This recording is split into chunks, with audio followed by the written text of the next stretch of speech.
এই মুহূর্তে custom start হয়ে গেছে আমরা দেখতে পাচ্ছি। আরে কি প্রথম রাউন্ডের ডবল ভেক্টর হাতে নিয়ে এগিয়ে যাচ্ছে ক্রিমিনালের দল, আর তাই দেখি শুকিয়ে যাচ্ছে সব এনিমিদের কল। কি বলে আমি তো বুঝতেও পারছি না। এর সামনে দাঁড়াতে পারে না কোনো প্রো প্লেয়ার আর না কোনো হ্যাকার। নোবরা আমার সাথে কাস্টম খেলবে।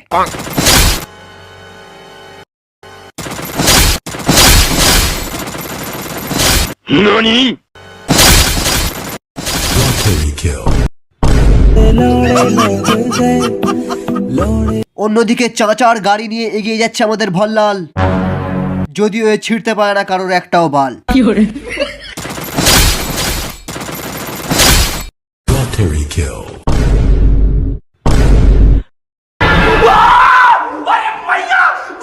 শালা এ তো কিলিং মেশিন নিয়ে চলে এসছে রে। আরে নোবরার দল প্রথমে স্কাইলার দিয়ে ওয়ালটা ভাগ।